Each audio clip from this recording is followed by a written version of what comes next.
Food പ്രോഗ്രാമിൽ പങ്കെടുക്കാനായിട്ട് കൊച്ചിക്ക് പോവുകയാണ്. അപ്പോഴത്തേക്ക് ട്രിവാൻഡ്രം ടു കൊച്ചി ഡേ 1 ആണ് കേട്ടോ. ഇത് ഞങ്ങൾ കോട്ടയത്ത് ഇറങ്ങി ചായയൊക്കെ കുടിച്ചിട്ടുണ്ടായിരുന്നു.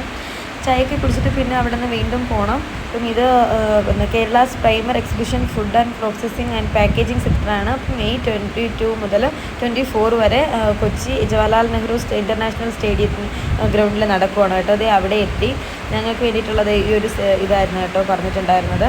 അങ്ങനെ അവിടെ ഞങ്ങൾ ഇതെല്ലാം ഫില്ല് ചെയ്ത് എക്സിബിഷന് വേണ്ടിയിട്ടുള്ള എല്ലാ കാര്യങ്ങളും ചെയ്തു. പിന്നെ ഇത് ഞങ്ങൾ ചോറ് കഴിക്കാനായിട്ട് പോയി. ബൊഫേ ആയിരുന്നു കേട്ടോ. അങ്ങനെ അടിപൊളി ഫുഡായിരുന്നു. അതൊക്കെ കഴിച്ച് കഴിഞ്ഞു. പിന്നെ ഞങ്ങളത് ചായ കുടിക്കാനായിട്ടിരുന്നു.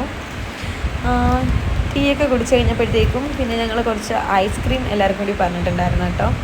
അങ്ങനെ അതേ ഐസ്ക്രീമൊക്കെ കഴിച്ചു. ഞങ്ങൾ 3 പേരുണ്ടായിരുന്നു. അങ്ങനെ ഐസ്ക്രീമൊക്കെ കുടിച്ച് കഴിഞ്ഞിട്ട് പിന്നെ അതേ നേരെ പിന്നെ ഈവനിങ് ആയപ്പോഴത്തേക്കും ഡിന്നർ കഴിക്കാനായിട്ട് പോയി. ഇതായിരുന്നു കേട്ടോ ഡിന്നർ. ചിക്കനും പിന്നെ സാലഡും ചപ്പാത്തിയൊക്കെ ആയിരുന്നു. അങ്ങനെ അതൊക്കെ കഴിച്ചു. പിന്നെ ഞങ്ങൾ തിരിച്ചതേ റൂമിലേക്ക് പോകുന്ന വഴി പാലാരിവട്ടത്തുള്ള ഹണി കേക്ക് എന്ന് പറയുന്ന റെസ്റ്റോറൻറ്റിൽ ഇറങ്ങിയിട്ടുണ്ടായിരുന്നു. അതെല്ലാം കൂടി കഴിഞ്ഞിട്ട് ഞങ്ങൾ നേരെ റൂമിലെത്തി. ഓക്കെ, ഇതാണ് ഡേ 1. നെക്സ്റ്റ് വ്ളോഗുമായിട്ട് വരുന്നതാണ്. ഓക്കെ.